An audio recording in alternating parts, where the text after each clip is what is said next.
बिस्मिल्लाहिर्रहमानिर्रहीम, अस्सलाम वालेकुम। सच न्यूज़ पर आप देख रहे हैं प्रोग्राम न्यूज़ आर और मैं हूं आपके साथ काशिफ रजा। प्रोग्राम में सबसे पहले शामिल कर लेते हैं टॉप स्टोरी। कोरोना वायरस आलमी मसला, दुनिया को मुश्तरका हल तलाश करना होगा। वज़ीर आज़म इमरान खान, पाकिस्तान में कोरोना के मुतासरीन तेजी से बढ़ने लगे, मुकम्मल लॉकडाउन और कर्फ्यू नाफिज करने के मशवरे। लद्दाख तनाज़ा इलाके का जोग्राफिया बदलने की कोशिश पर चीन का भारत को मुंह तोड़ जवाब। भारत के खत्ते की चौधराहट का ख्वाब चकनाचूर। तोशाखाना रेफरेंस में नवाज शरीफ के वारंट गिरफ्तारी जारी, गिलानी को गिरफ्तार करने की इस्तदा मुस्तरद। उधर तहकीकाती कमीशन की रिपोर्ट मंजर आम पर हुकूमत के लिए सबसे बड़ा चैलेंज क्या? ऑलरेडी टॉप स्टोरीज अब जान चुके हैं और मुल्क में कोरोना मरीजों की तादाद बढ़ती ही जा रही है। मुल्क में कोरोना वायरस के मरीजों की तादाद बढ़कर 64,028 हो गई है, जबकि 1,317 अमवात हो चुकी हैं और अब तक की 24 घंटे की सबसे ज्यादा 57 अमवात सामने आई हैं। हुकूमत की तरफ से लॉकडाउन के हवाले से मुख्तलिफ पॉलिसीज हमारे सामने आती रहीं। लोगों के हवाले से ये कहा जाता रहा कि लोग एहतियाती तदाबीर पर अमल दरामद नहीं कर रहे। उसके बाद चीफ जस्टिस की जानिब से भी अहकाम जारी किए गए और ईद तक हमने देखा कि तमाम मार्केट्स रात 10 बजे तक खोलने की इजाज़त दी गई। अब ईद गुजर चुकी है और जैसे ही ईद गुजरी है उसके बाद हमने देखा है कि अब तादाद बढ़ रही है केसेस की। टेस्टिंग कैपेसिटी हमारी कुछ बढ़ी है, उस हद तक नहीं बढ़ी है। जबकि सिंध में सिचुएशन थोड़ी सी मुख्तलिफ है। सिंध में अभी भी जुज़वी तौर पर लॉकडाउन है। आज जुमे का रोज़ था, 12 बजे से लेकर 3 बजे तक सख्त लॉकडाउन था और इसके अलावा अभी सिंध हुकूमत ये गौर कर रही है कि ताजिर बिरादरी की तरफ से भी इल्तिजा की जा रही है कि लॉकडाउन खत्म किया जाए, लेकिन हतमी फैसला 31 मई को होगा कि उसके बाद लॉकडाउन होता है या नहीं होता। लेकिन जिस तरह से हम सिचुएशन देख रहे हैं उसके अकॉर्डिंग यही लग रहा है कि शायद लॉकडाउन हो जाएगा।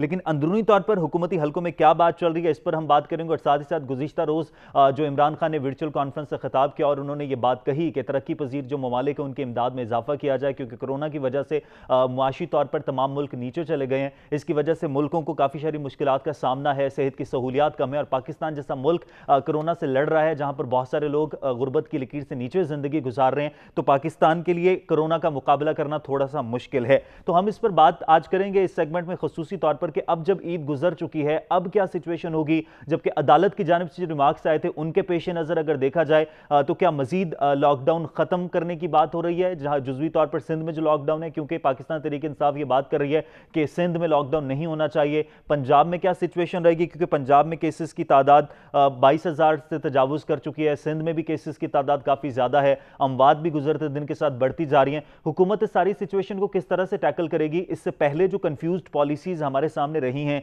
क्या अभी भी वही कंफ्यूज्ड पॉलिसीज ही रहेंगी या कुछ क्लियर कट हमारे सामने कुछ आएगा कि वाकईतन लोगों को भी समझ आएगा कि इस तरह से हुकूमत इस कोरोना वबा को टैकल करेगी और लोगों तक भी आगाही मुहिम बेहतर तरीके से पहुंचाई जाए कि लोग जो कंफ्यूज रहे अब कंफ्यूज नहीं रहेंगे।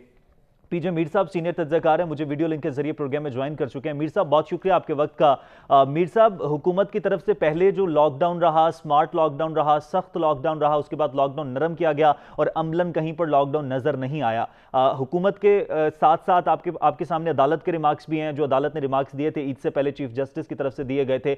अब 31 जुलाई तक का इंतजार किया जा रहा है, लेकिन हम ग्राउंड रियलिटीज की बात करें, जो केसेस की तादाद बढ़ रही है, केसेस तो 64,000 से बढ़ गए और रोजाना की बुनियाद पर अगर देखा जाए तो 57 अमवात हो गए, जो अब तक की सबसे ज्यादा अमवात हैं। हुकूमत को आप क्या समझते हैं क्या करना चाहिए? लॉकडाउन कर देना चाहिए? अगर लॉकडाउन कर देना चाहिए तो इससे पहले जो लॉकडाउन किए गए थे उनके कुछ नताइज सामने रहे थे जो दोबारा हुकूमत लॉकडाउन करे, और अगर नहीं करती तो फिर इस सिचुएशन से किस तरह से निपटेगी? मैं समझता हूं कि जो हमारे वजीर आजम हैं ये एक बहुत ह्यूमैनिटेरियन एक व्यू ले रहे हैं कि इस लॉकडाउन को वो कह रहे हैं कि इतना सख्त नहीं हो या नहीं होना चाहिए। अब बात यह है कि हमारे मुल्क में हमारी जो आवाम है ज़्यादातर मैं समझता हूँ कि अनपढ़ जाहिलों का एक मुजाहरा कर रही है।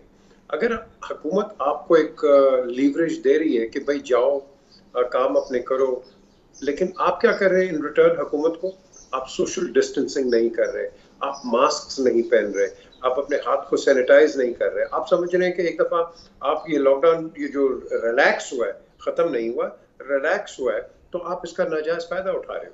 तो हुकूमत जो कर रही है आप हुकूमत के खिलाफ जा रहे हो, जो भी हो, द एंटायर कंट्री। इसको चाहिए या इस आवाम को, हमारी को, और खुदा के लिए तुम्हें पता है कि तुम्हारी अनचार्टेड इकोनॉमी है, तुम्हारा डे टू डे वर्कर क्या कर रहा है, भूखा नंगा मर रहा है, आपके ताजर खत्म हो गए हैं, आपके बिजनेसेस उड़ गए हैं, आप on the verge of collapse है। आपने इसको कैसे काउंटर करना है? आप एक ही तरीके से करेंगे जब आप हुकूमत की जो हिदायत है और जो प्राइम मिनिस्टर और उसकी गवर्नमेंट के जो इंस्ट्रक्शंस है आप उस पर चलोगे। ये क्या कोई ऐसे इंस्ट्रक्शंस दे रहे हैं कि जिसमें आपका नुकसान है। ये तो इंस्ट्रक्शंस दे रहे हैं कि आप ज्यादा से ज्यादा एहतियात करेंगे। और अभी आपने जो फिगर्स बताई है 60,000 से ऊपर, ये तो और होंगी। क्यों? क्योंकि ये लोग समझ नहीं रहे हैं। ये फिगर्स और होंगी जब तक कि ये आम आदमी इस पे अपनी जिम्मेदारी नहीं दिखाएगा, एक आप कह लो कि संजीदगी नहीं दिखाएगा, तो आपके सामने फिगर्स बढ़ती जाएंगी। अब ये क्या वजह है कि बरतानिया में लॉकडाउन हुआ, लोगों ने सेंसिबिलिटी दिखाई। आज ही की खबर है कि 15 जून को उनकी बाकी दुकानें भी खुल जाएंगी, खिलौनों की, बच्चों की, कपड़ों की, सब खुल जाएंगी। क्यों? क्योंकि लोगों ने उसको ऑब्जर्व किया है। आज आप ऑब्जर्व नहीं कर रहे, हालांकि वहां लोग, उनकी जो डेथ रेट है वो बढ़ रही है, लेकिन हम इसको ऑब्जर्व नहीं कर रहे।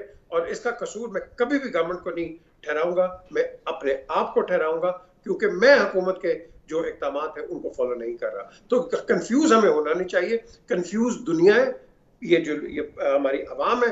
गवर्नमेंट कंफ्यूज नहीं है, उसने आपको एक इंस्ट्रक्शंस दे दी है, जिस तरह के आपने हाई कोर्ट का, सुप्रीम कोर्ट का जिक्र किया। All you have to do is respond in a positive manner. आप नहीं पॉजिटिव मैनर पे कर रहे, आप फिर भी नेक टू नेक वो जफिया मार के हाथ मिला रहे, इस तरह कर रहे। वो यार, खुदा के लिए आपने लर्न करना है, सीखना है कि आपने इस पैंडेमिक, इस एपिडेमिक और भी आएंगी, ताकि आपको एक लेसन मिले कि आपने इसके अंदर को सर्वाइव कैसे करना है। मीर साहब, ये तो पहले भी हुकूमत ने बात की थी कि हमारे अगर हम लॉकडाउन में रिलैक्सेशन दे रहे हैं तो ये अवाम के ताउन से मशरूत है। लेकिन इस पर तो हुकूमत भी ये चीज़ जानती है, वज़रा भी ये चीज़ जानते हैं, जो पॉलिसीज़ बना रहे हैं लोग बैठ के वो भी ये जानते हैं कि हमारा जो लिविंग स्टाइल है, जो हमारा लिविंग स्टैंडर्ड है पाकिस्तान में लोगों का, वो ऐसा नहीं है कि हम पैंडेमिक के साथ ज़िंदगी गुजार सकें। लिटरेसी रेट हमारा बहुत कम है, लोग इस चीज़ को समझ नहीं सकते। सिचुएशन वर्स्ट होती जा रही है, तो फिर इसका जिम्मेदार सिर्फ अवाम को ही ठहराया जाएगा, लेकिन एट द एंड तो जिम्मेदारी स्टेट पर ही चली जाएगी फिर? नहीं जी, जिम्मेदारी कभी स्टेट पे नहीं जाएगी। स्टेट ने इंस्ट्रक्शंस दे दिए आपको, आप उसको फॉलो करें। आप तो हुकूमत नहीं हो ना यार, आप तो एक आम शहरी हो। और शहरी जब हुकूमत बनाता है, आप उसको पंचायत कह लो, हुकूमत कह लो, जो मर्जी आप उसको कह लो, वो जब आपको कोई हिदायत दे रहा है तो आप उसको फॉलो करो। ये क्या बात है कि ये जो अवाम, जिसको हम अवाम कहते हैं, और फिर कहते हैं जी हम भूखे मर गए, हम मर रहे हैं, ये हो रहे हो, तो तुम क्यों नहीं पहले जो इंस्ट्रक्शंस है, जो डॉक्टर्स की इंस्ट्रक्शंस है, उसको क्यों नहीं कर रहे हो? आप अपने चैनल के ऊपर आप एडवर्टाइजिंग कर रहे हो, आप पब्लिक सर्विस ये मैसेजेस दे रहे हो, पूरा एंटायर मीडिया दे रहा है, और आप फिर भी नहीं इसको समझ रहे। भाई क्यों नहीं समझ रहे हो? शौक तो तुम्हें बड़ा टीवी का, इसका इनका फिर एक ही मकसद है कि टीवी पे आपके पास जो भी अच्छे हिदायत देने वाले प्रोग्राम्स हैं, फिर उनका तो फायदा कोई नहीं है ना, क्योंकि ये लोग तो नहीं समझ रहे। तो जब आपको बार बार कह रहे हैं कि भाई ये करो, तो ये नहीं करते। तो मैं समझता हूँ इस पे सिर्फ अवाम रिस्पॉन्सिबल है। और उसके अलावा फिर जब अभी हुकूमत सख्त इक़दाम करेगी, मैं आपको बता रहा हूँ ये करेगी, फिर पुलिस आपके पीछे आएगी, फिर आपके पर फाइन होंगे, और जब तक ये नहीं होगा तब आप समझोगे। ओ यार, आपके पास अभी मौका है, खुदा के लिए। लेकिन मीर साहब, एक और बड़ा अहम पॉइंट कि जब ये वबा पाकिस्तान में आई, फरवरी के लास्ट से लेकर जब पहला केस रिपोर्ट हुआ, उसके साथ ही जब केसेस बढ़ना शुरू हुए, जब लॉकडाउन सख्त हुआ, मई का स्टार्ट आया, अप्रैल के स्टार्ट में जब लॉकडाउन एंड तक कहा गया कि अब सख्त करने जा रहे हैं हम लोग, तब हमने देखा कि डेली बेसिस पर वज़रा भी कॉन्फ्रेंस कर रहे थे, डॉक्टर्स की जानिब से ट्वीट आ रहे थे, जो सीनियर डॉक्टर्स हैं वो भी कॉन्फ्रेंसेस करके लोगों को संजीदगी के हवाले से आगाह कर रहे थे। जैसे जैसे टाइम गुजरे, केसेस तो बढ़ रहे हैं, लॉकडाउन भी रिलैक्स हुआ, लोगों ने ताउन करना भी छोड़ दिया, और इवन के अब आप इसको कुछ भी कह सकते हैं कि हमारे यहाँ जो खबरों की तरतीब थी हेडलाइंस की, उसमें कोरोना की जो खबर है वो भी एंड पे चली गई। आपको याद है जब मकबूजा कश्मीर की सिचुएशन वर्स्ट हुई थी, तो तब सबसे पहले मकबूजा कश्मीर था, आहिस्ता आहिस्ता वो खबर दबती चली गई। क्या हमारी अटेंशंस डाइवर्ट होती जा रही हैं फिर टाइम गुजरने के साथ साथ? हमारी प्रॉब्लम ये है कि हम सारे जितने भी है ना बाहर, ये टीवी के बाहर जो बैठे होते हैं, वो जब आपका ये कोरोना वायरस शुरू हुआ, जब आपने बात की है, हर बंदा हकीम और डॉक्टर बन गया पूरे मुल्क के अंदर। वो एयर क्रैश आया, हर बंदा एविएटर बन गया, एविएशन एक्सपर्ट बन गया। पता खाक नहीं है किसी को, लेकिन सब चैंपियंस बने। कोई इधर से सोशल मीडिया में अपनी डाल रहा है, उधर से डाल रहा है, वो कोई बाहर से चीजें आ रही हैं। सो द क्वेश्चन इज, आपको इत्मीनान रखना है अपनी हुकूमत पे, जो मर्जी हुकूमत हो। आज आपकी पीटीआई की है, उस पर इत्मीनान रखो, लेकिन आप क्या कर रहे हो? आप लॉ कानून अपने हाथ में ले रहे हो। आपने बड़ी अच्छी बात की है पहले कि ये जितने भी मिनिस्टर्स थे वो सारे इकट्ठे होके, एक तो हमारे मिनिस्टर्स एक होते हैं और पीछे होते हैं चमचे। ये चमचों को शौक है कि पीछे खड़े हो जाए डोइयां लेके और जाके अपनी अपनी तस्वीरें दिखाएं कि जो मिनिस्टर बात कर रहा है, कोई इधर खड़ा है, कोई इधर खड़ा है, दांत दिखा रहे हैं और फिर फैमिली को कह रहे हैं जी मुझे तुम देखो। अब द क्वेश्चन इज, इस चीज को भी खत्म करो। ये इमरान अच्छी चीज करते हैं, कई दफा ये अकेले खड़े होते हैं। बोरिस जॉनसन को देखो, अकेले होते हैं। और इस तरह के या तो वो लोग हों कि जो कि आपके एक्सपर्ट्स हों।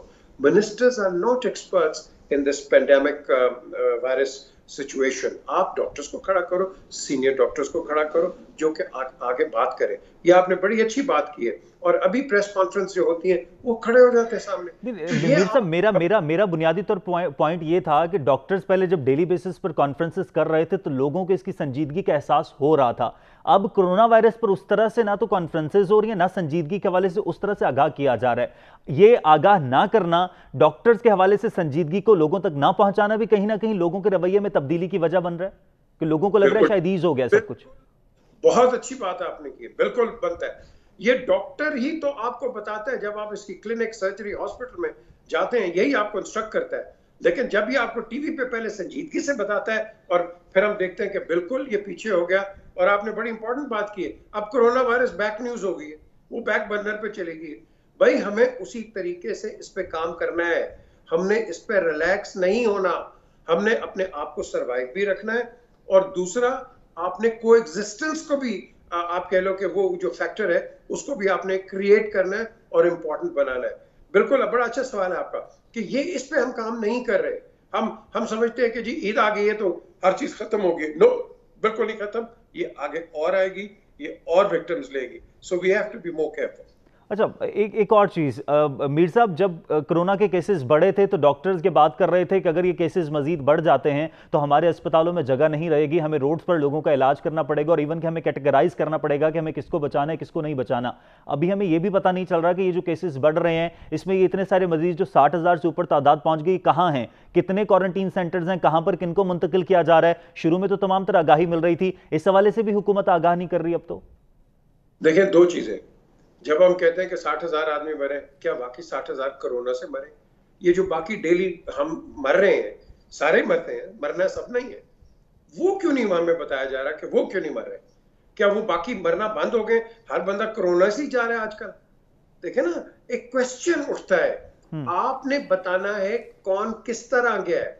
आपने फिगर तो दे दी 60,000, but at the end of the day we have to determine कि वो हार्ट अटैक से तो नहीं मरा, वो किसी और बीमारी से तो नहीं मरा, क्या वाकई कोरोना से? ये पूरी दुनिया में मैं देख रहा हूं कि हर जगह कोरोना की डेथ सामने है, नॉर्मल डेथ आपके सामने है कोई नहीं। और यार लाखों की तादाद से तो डेली मरते हैं, लाखों की तादाद से। ये कोई आज हम 60,000 फिगर ले आए हैं, उधर से फिगर ले आए हैं, इधर से फिगर लेके आ जाते हैं। तो what about the normal and natural deaths? तो हमने हर चीज को संजीदगी से देखना है और वो मैसेज आगे लेके आना है कि जो लोगों के अंदर एक तो रिस्पॉन्सिबिलिटी भी क्रिएट करे और साथ साथ ये जो पैनिक फैक्टर है, पैनिक बटन, इसको हम ना दबाएं।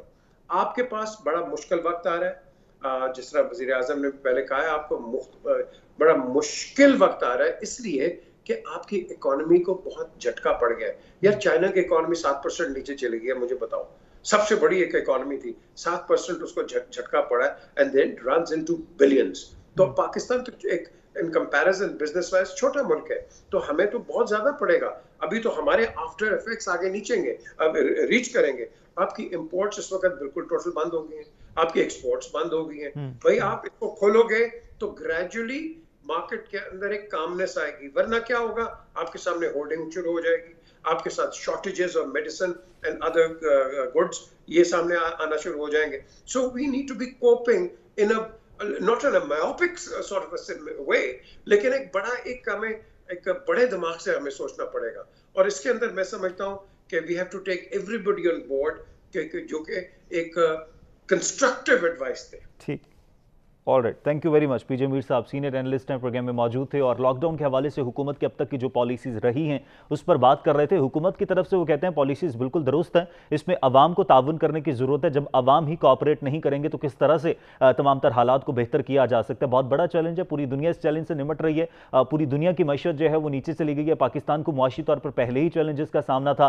और वबा ख़त्म नहीं हुई है। कोरोना के केसेस हर गुजरते दिन के साथ बढ़ रहे हैं। अवाम जब तक ताउन नहीं करेगी फिर हुकूमत चाहे पॉलिसी पॉलिसीज बनाए या हुकूमत की पॉलिसीज बेहतर ना हो, तब तक कुछ भी नहीं हो सकता। आपका ताउन बहुत ज्यादा जरूरी है। ब्रेक लेते हैं, ब्रेक के बाद वापस आते हैं। अंदरूनी तौर पर तो ये चैलेंज चल रहा है, लेकिन बैरूनी महाज पर जो चैलेंजेस हैं, क्या उनका असर पाकिस्तान पर हो रहा है, और अगर हो रहा है तो पाकिस्तान इससे किस तरह से मुतासिर हो सकता है, इस पर बात करेंगे एक ब्रेक के बाद। देखते रहिए न्यूज़ आवर।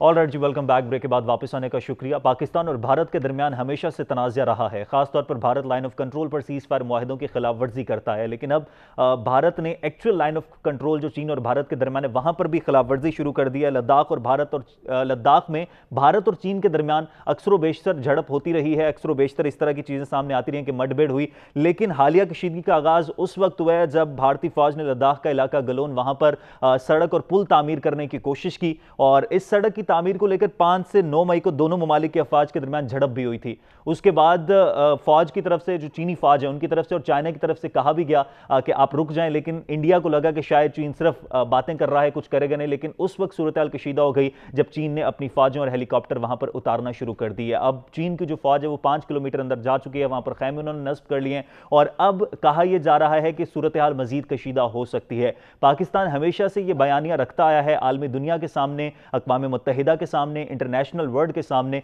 कि भारत का यह वतीरा रहा है कि भारत पड़ोसी ममालिक के साथ मुदाखलत करता है, मामलात में मुदाखलत करता है। लेकिन अब जब चीन और भारत आमने सामने हैं, उसके बाद सिचुएशन कितनी वर्स्ट हो सकती है और पाकिस्तान के इस बयानियों को कितनी तकवीत मिली है, इस पर हम बात करेंगे। और साथ ही साथ गुज़िश्ता रोज अमरीकी सदर जो है अमरीका के, डोनाल्ड ट्रंप, उन्होंने भी सालसी की पेशकश की कि भारत और चीन के दरमियान सालसी की पेशकश कर रहे हैं, सालसी करने को तैयार हैं, लेकिन चीन की तरफ से जवाब दिया गया कि दो तरफा मुज़ाकरात के तहत हम इस मामलात को हल कर लेंगे, आपकी सालसी की जरूरत नहीं है। यहां पर एक और सवाल यह पैदा होता है कि अमेरिका हमेशा से सालसी की बात करता है। अमेरिका ने तो भारत और पाकिस्तान के दरमियान भी सालसी की बात की थी, लेकिन कुछ होता क्यों नहीं है। और भारत के जो अंदरूनी तौर पर मामला चल रहे हैं, हम देख रहे हैं कि हर गुजरते दिन के साथ खबरें सामने आ रही हैं, लोग भूख से मर रहे हैं। कोरोना के हवाले से जो मोदी सरकार की पॉलिसीज हैं वो बिल्कुल बेहतर नहीं हैं। लोग जो है मुर्दा जानवर खाने पर मजबूर हैं, जुल्म और तशद्दुद किया जा रहा है, न सिर्फ अक़लियतों के साथ बल्कि जो हिंदू लोग हैं उनके साथ भी उसी तरह से जुल्म हो रहा है। तो मजमूई तौर पर भारत की दिफाई पोजीशन कितनी कमज़ोर हुई है, और चीन जो प्रेशर डाल रहा है भारत पर, इसके बाद क्या होगा,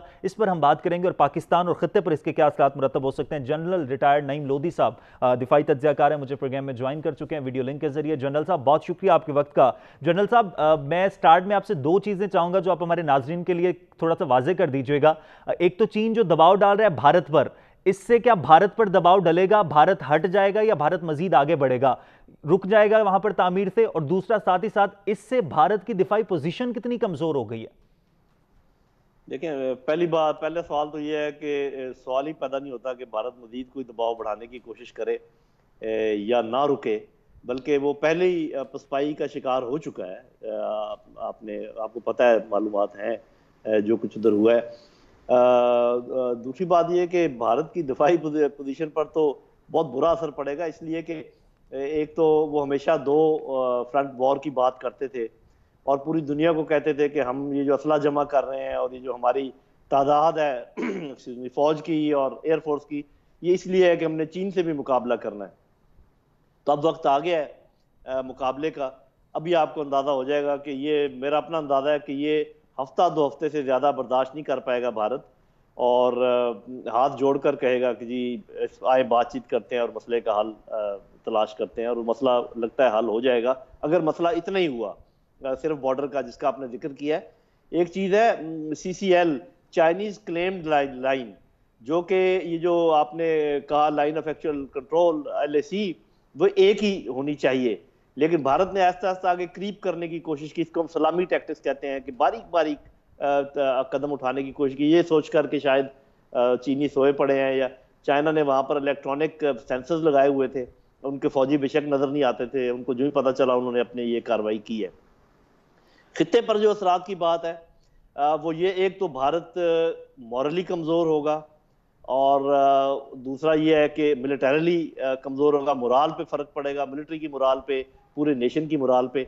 और इसमें आप देखें कि कोई ज़रूर भारत ने रिक्वेस्ट की होगी अमेरिका से, जो विदिन 48 आवर्स अमेरिका ने कहा जी कि हम जो है ना सालसी करते हैं, और साफ ज़ाहिर है चाइना ने बड़ी अक्लमंदी का सबूत दिया, उन्होंने सालसी नहीं मानी। और ये मैं ज़िम्नन अर्ज करता चलूं कि पाकिस्तान को भी चाहिए कभी भारत और पाकिस्तान के दरमियान किसी मसले पर अमेरिका की सालसी ना माने। वो उनके बड़े गहरे स्ट्रेटेजिक ताल्लुकात है आपस में। आप अमेरिका को कोई न्यूट्रल मुल्क समझते हैं कि वो सालिस तो हमेशा न्यूट्रल होता है। तो अगर आपने कभी भी सालसी माननी हो तो उसमें चाइना शामिल होना चाहिए, अमेरिका बेशक हो, और एक तीसरा मुल्क भी होना चाहिए जो दोनों मुल्कों को कबूल हो, लाइक टर्की और समबडी। तो ये सालसी की बात को ये अलग कर लेते हैं। अभी इसका और इफेक्ट जो है, मेरा ख्याल है कि जो रेजिस्टेंस मूवमेंट है कश्मीर में, उस पर भी अच्छा असर पड़ेगा, उनके मोराल पे अच्छा असर पड़ेगा, और भारत की तवज्जो भी जरा तो जनरल साहब, भारत के आपके नजदीक बुनियादी तौर पर मकासद क्या थे? आर्टिकल 370A का ही तसलसल था, क्योंकि इससे पहले जब मकबूजा कश्मीर की खसूसी हैसियत खत्म की तो वहां पर भी उसने तामीरात के सिलसिले की बात की, जमीनें वहां पर बाहर के लोग खरीद सकेंगे। उसके बाद ये उसी का तसलसल हो सकता है या मकासद कुछ और थे, सीपैक को नुकसान पहुंचाने के? मेरा अपना ख्याल तो ये है कि ये जो कुछ हो रहा था, भारत तो बड़े अरसे से कर रहा था और बड़े गैर उस तरीके से कर रहा था कि पता ना चले। असल अगर मकसद है इस पूरे मामले का तो वो चीन का होगा। भारत तो मेरा नहीं ख्याल कि ऐसे मौके के ऊपर कोई ऐसा काम करना चाहता हो जिसमें कि चाइना का रिएक्शन आए। ये जरूर जब चीन ने देखा कि लद्दाख को इन्होंने यूनियन टेरिटरी करार दे दिया, जिसका ये मतलब है कि LAC जो है वो इंटरनेशनल बॉर्डर लीगली बनने के लिए जा रही है, तो उनका रिएक्शन है। उसके अलावा वो देखते रहे, जब उनका सब्र का पैमाना लबरेज हो गया कि ये आगे बढ़ते चले जा रहे हैं, सड़कें बना रहे हैं, मोर्चे बना रहे हैं, उनका रिएक्शन है। जब उन्होंने देखा, आपको ये जो इलाका जिसका आप जिक्र कर रहे हैं ना, ये सियाचिन से सिर्फ 100 किलोमीटर के फासले पर है, और ये जो हमारी सीपैक की सड़क है गिलगित बल्तिस्तान से गुजरती है, उससे ज्यादा 300-350 किलोमीटर के फासले पर है क्रो फ्लाइट के लिहाज से। तो चाइना ने एक पेशबंदी की है अपनी सीपैक को सिक्योर करने के लिए। तो इसमें चाइना का इंटरेस्ट ज्यादा है भारत के मुकाबले में। भारत ने वहां क्या अचीव करना था, और मेरा ख्याल है खुद ब खुद पाकिस्तान का इंटरेस्ट इससे सर्व होता है। हाल बता पाकिस्तान को चाहिए कि इस मौके से फायदा उठा के हमें बहुत दबंग बयान देना चाहिए चाइना के हक में, जो अभी तक मुझे ऐसा नजर नहीं आया है। अगर किया है तो वो सॉरी, मैंने सुना नहीं है। पाकिस्तान को एकदम चाइना के साथ खड़े होना चाहिए कि उन्होंने अपना हक इस्तेमाल किया और दुरुस्त इस्तेमाल किया है, और फॉरेन ऑफिस की तरफ से बहुत मजबूत बयान आना चाहिए चाइना की तायद में। जी अच्छा जनरल साहब, इंडिया के जो एनालिस्ट हैं और हिंदू अखबार हैं वो ये तबसरे छाप रहे हैं कि चीन जो कुछ कर रहा है इसकी स्ट्रैटेजिक डायमेंशन में पाकिस्तान भी इन्वॉल्व है, और ये एक सर्टेन पाकिस्तान पोर किस्म की मूव है चीन की। देखिए जी, अगर ऐसा हो तो मुझे तो बड़ी खुशी होगी एज ए मिलिट्री स्ट्रैटेजिस्ट, लेकिन मुझे इसकी मालूमात नहीं है और कोई इसका इंडिया नजर नहीं आ रहा। या तो है ना कि भारत ने कुछ ना किया होता और फिर वो कहता जी कि चीन ने मूव किया। ये तो हमें, आपको भी पता है, दुनिया को भी पता है, भारत को खुद भी पता है कि पंगा तो उसने खुद लिया है। तो फिर वो ये क्यों कह रहा है कि जी ये पाकिस्तान और चीन की स्ट्रेटेजिक मूव है? हाँ, वो मैंने पहले ही जिक्र कर दिया कि ये चीन की अपनी स्ट्रेटेजिक मूव हो सकती है, क्योंकि सीपैक तो उनको भी प्यारा है ना। और सीपैक के आप, अच्छा एक और मूव भी हो सकती है, ये आप याद रखिए, ये अमेरिका और भारत की मिली भगत भी हो सकती है कि वो एक तो सीपैक को थ्रेटन करे, और दूसरा ये है कि वो चेक करे कितना पानी है चाइनीज के घुटनों में, कि वो आते भी हैं या नहीं आते या बर्दाश्त करते हैं। तो एक टेस्टिंग ऑफ वाटर्स जो है वो उन्होंने किया है। आपके कहने का मतलब है कि ये अमेरिका की तरफ से थपकी दी गई होगी, या ऐसा हो सकता है कि अमेरिका ने शायद दी हो? इम्कान बिल्कुल मौजूद है, इसका इम्कान बिल्कुल मौजूद है, और ये अगले 1-2 हफ्ते में चीजें क्लियर हो जाएंगी। देखिए मैं आपको बता देता हूँ कि अगर तो अगले हफ्ते 10 दिन में ये मामला सेटल हो गया तो आप समझें कि ये एक लोकल मूव थी, जो भारत और चाइना का मसला था और ये वो बॉर्डर से रिलेटेड था। लेकिन अगर ये उससे लंबा हुआ, चाइना मैंने सुना है और फोर्सेस भी लेकर आया, तो इसका मतलब चाइना अपना इंटरेस्ट सिक्योर कर रहा है सीपैक के हवाले से, और चाइना अपना रिएक्शन रिकॉर्ड करवा रहा है अमेरिका को भी और इंडिया को भी कि अगर हमारे साथ कोई आपने इस किस्म का काम किया तो फिर किस किस्म का जवाब आपको मिलेगा। और तीसरी बात ये हो सकती है कि जैसे शायद अमेरिका की ईमा पे इंडिया ने ये चेक करने के लिए कि वो कितना टाइम लेते हैं आने के लिए, किस किस्म की फौज आती है, किस किस्म के जहाज आते हैं, तो ये तीनों में से कोई भी जो पॉसिबिलिटी है वो हो सकती है। और अभी मैं इस पोजीशन में नहीं हूं कि आपको बता सकूं कि तीनों में से असल बात कौन सी है। अच्छा जनरल साहब, एक्चुअल लाइन ऑफ कंट्रोल की जब खिलाफ वर्जी की भारत ने, एक जो इंडियन कंट्रोल टेरिटरी थी, मुतनाज़ा इलाका था, वहां पर जब तामीर की कोशिश की और चीन के साथ जब झड़प हुई तो चीन ने बाकायदा तौर पर जवाब दिया और भारत अब खौफजदा है बाकायदा तौर पर। पाकिस्तान की लाइन ऑफ कंट्रोल पर जब वो सीज फायर मुआहदे की खिलाफ वर्जी करता है, इस तरह की चीजें करता है, तो पाकिस्तान की तरफ से क्या जारहाना पॉलिसी होनी चाहिए कि जिस तरह चीन के आगे भारत घुटने टेक रहा है, पाकिस्तान के आगे भी घुटने टेक दे मजीद? जी देखिए, बात यह है कि एक तो वो उनका मसला इस किस्म का है जिसमें पहले भी जंगें हुई, हमारी भी खैर हुई हैं।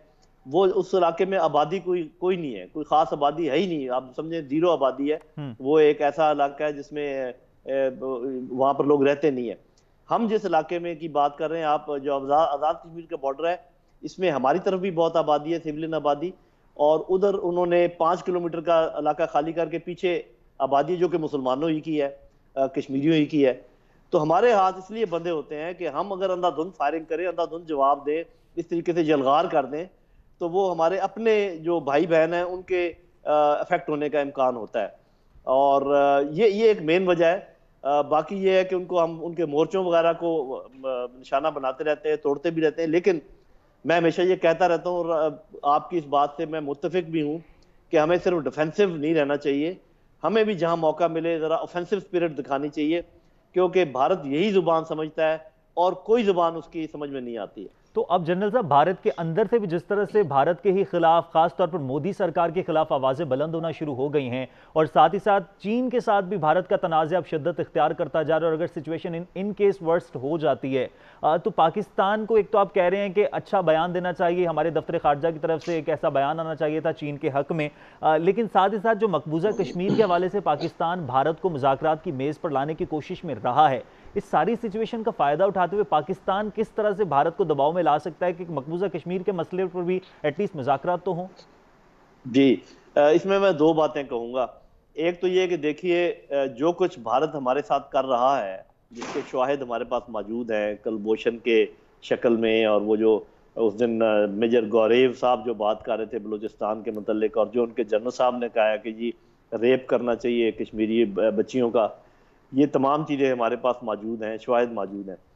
तो हम साफ ज़ाहिर है कोई गैर अखलाकी बात तो नहीं कर सकते, लेकिन अखलाकियात के दायरे में रहते हुए हमें जो भी काम करना चाहिए वो हमें करना चाहिए, और उसके लिए किसी ले तो लाल करने की ज़रूरत नहीं। दूसरी बात यह है कि 1962 हमें याद रखना चाहिए कि जब हमारे पास एक मौका था, भारत एक तरफ से दबाव में था और ये हम अपना फैसला करवा सकते थे, उस वक्त हमने लिहाज किया था।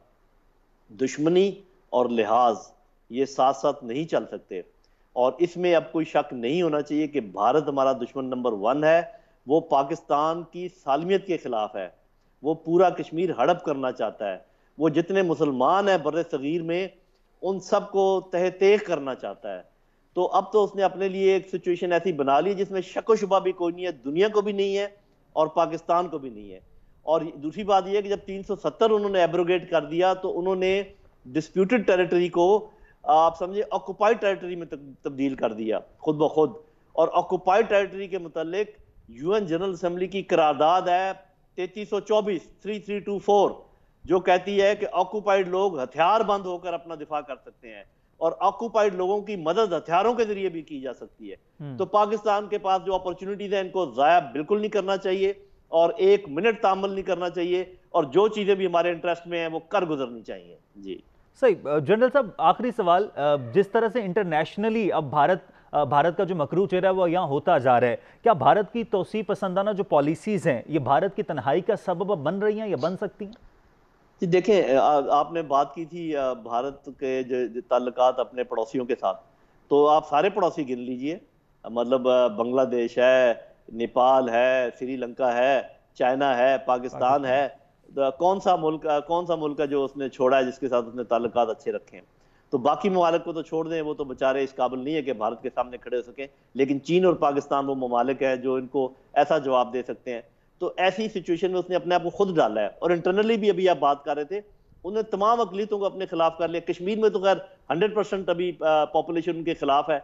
जो वो सियासतदान थे जो किसी तरीके से कभी कांग्रेस का हिस्सा थे या बीजेपी का हिस्सा थे, वो बिल्कुल मुतनफर हो चुके हैं और आप उनके नाम जानते हैं। तो जो मुसलमान हैं भारत के अंदर, जो दालित है मुसलमान के भारत के अंदर, जो क्रिश्चियन हैं, जो सिख हैं, सारे उनसे बेजार हो चुके हैं।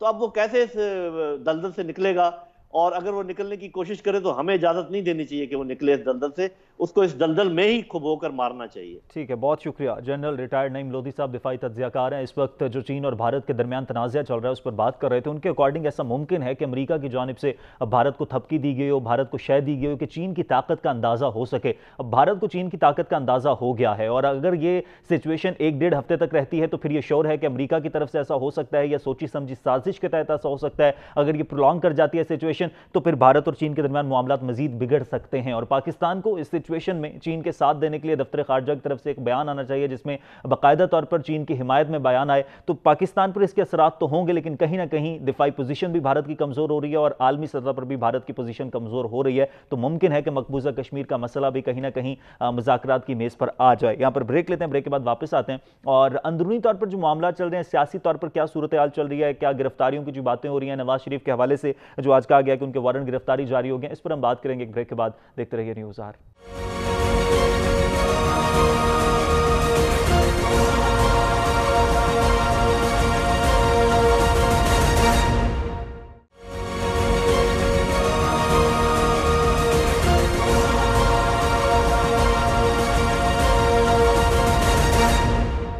ऑलराइट जी, वेलकम बैक। ब्रेक के बाद वापस आने का शुक्रिया। तोशा खान रेफरेंस में नवाज शरीफ के वारंट गिरफ्तारी जारी कर दी गई जबकि गिलानी को गिरफ्तार करने की इस्तदा मुस्तरद कर दी गई है। शेख रशीद भी ये बात करते नजर आए थे ईद से पहले कि ईद के बाद बहुत सारी गिरफ्तारियां होंगी, मई के बाद जो है वो बड़ी बड़ी गिरफ्तारियां होंगी और इसके अलावा साथ ही साथ रिपोर्ट्स मंजर आम पर आने का सिलसिला भी जारी है। PIA की तहकीकात जो चल रही हैं उसके हवाले से भी कहा जा रहा है कि तहकीकात के बाद जो रिपोर्ट होगी वो मंजर आम पर आ जाएगी, रिपोर्ट पब्लिक कर दी जाएगी। चीनी बहरान कमीशन की जो रिपोर्ट है वो भी पब्लिक कर दी गई, उसके तो हमें कोई नताइज नजर नहीं आए, अभी तक नहीं आए। अवाम ये शिकायत करती नजर आ रही है कि महंगाई में कमी नहीं आई, चीनी के रेट्स तो वहीं के वहीं हैं। अब क्या ये जो तहकीकाती रिपोर्ट PIA तैयारा हादसे के वो पब्लिक की जाएगी, उसके बाद क्या होगा? और साथ ही साथ जो एहतसाब का अमल चल रहा है, गिरफ्तारियों के हवाले से जो बातें हो रही हैं, ये सिचुएशन पाकिस्तान में किस तरह से चल रही है, आगे जाकर क्या मुस्तकबिल हो सकता है और हुकूमत के लिए कौन कौन से इनके अलावा बड़े चैलेंजेस हैं और खासतौर पर जो कोरोना से निमटने के हवाले से पॉलिसीज बनाने का सबसे बड़ा चैलेंज है, वो कितना बड़ा चैलेंज है? इस सारी सिचुएशन में हुकूमत की क्या जिम्मेदारियां बनती हैं, क्या पॉलिसीज होनी चाहिए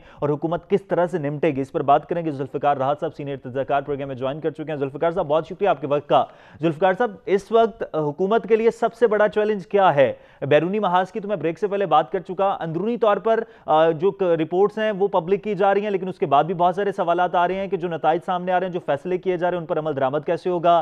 साथ ही साथ गिरफ्तारियों की बातें हो रही हैं, नवाज शरीफ साहब के हवाले से भी वारंट गिरफ्तारी जारी हो गए हैं। इस वक्त हुकूमत के लिए मईशत, गुर्बत का खात्मा, आम आदमी को रिलीफ देना, इन रिपोर्ट्स के जो नताइज हैं, जो फैसले आ रहे हैं, उन पर अमल दरामद करवाना, कोरोना से निपटना या लॉकडाउन की जो पॉलिसीज हैं उन पर अमल दरामद करवाना, सबसे बड़ा चैलेंज है क्या हुकूमत के लिए इस वक्त? देखिए, हुकूमत के सामने सबसे बड़ा चैलेंज तो एक पॉलिटिकल जो सिचुएशन है और माशी अदम इस्तेहकाम है। मैं समझता हूँ कि ये इतना बड़ा चैलेंज है कि माशी तौर पे जो मुल्क स्ट्रांग और मुस्तहकम नहीं होते वो कभी भी फॉरेन अफेयर्स के ऊपर, कभी भी फैसले करने के हवाले से और कभी भी पॉलिटिकली वो मुस्तहकम नहीं होते। तो कि माशी सूरत हाल हर चीज के ऊपर असरअंदाज होती है। जहां तक पाकिस्तान कर्जों के अंदर डूबा हुआ है, ये एक अलग हकीकत है, लेकिन उसके साथ साथ आप देखें कि अब कोरोना की वजह से जो आपका छोटा सा माशी ढांचा था वो बुरी तरह मुतासर हुआ है। अच्छा, ऊपर से हमारे जो हुक्मरान है और हमारे वुज़रा हैं और प्राइम मिनिस्टर हैं, वो चूंकि एक अरसा से हवाई फायरिंग हमें करते हुए नजर आ रहे हैं कि हम किसी को छोड़ेंगे नहीं, बस सबको अंदर कर देंगे और ये कर देंगे वो कर देंगे। उसका नतीजा ये निकला कि पूरा आपका जो माशी ढांचा था, सिस्टम था, बिजनेस मैन था, ब्यूरोक्रेट था, वो तमाम के तमाम लोग पैनिक हो गए। नतीजा ये निकला कि जो मार्केट के अंदर थोड़े बहुत पैसे थे, मोबिलाइजेशन थी, वो भी पैसा सरमायादारों ने निकाला या माफियाज ने निकाला और अपनी जेब में डाल लिया।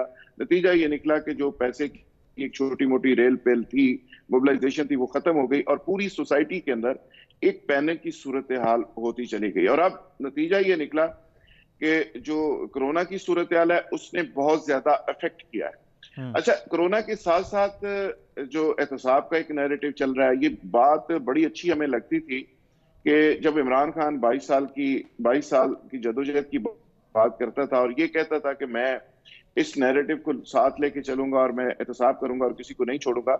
लेकिन फिर क्या हुआ? फिर आपके मुल्क के अंदर एहतसाब का सिलसिला शुरू हुआ, इमरान खान की गवर्नमेंट आ गई, फिर नवाज शरीफ साहब अंदर गए, फिर शहबाज शरीफ साहब अंदर गए, फिर शाहिद मकान अब्बासी को जेल हुई, फिर राना सनावला साहब अंदर गए। आप मुझे बताएं कि कितनी लंबी लिस्ट है। जरदारी साहब बिलियंस रुपए जरदारी साहब के ऊपर ये तमाम लोगों का दावा है कि साबित हो चुके हैं, मनी ट्रेल्स साबित हो चुकी हैं। फिर एक डॉक्टर आसम हुआ करते थे, 499 बिलियंस रुपए उनसे बरामद होने थे, 400 रुपया भी बरामद नहीं हुआ।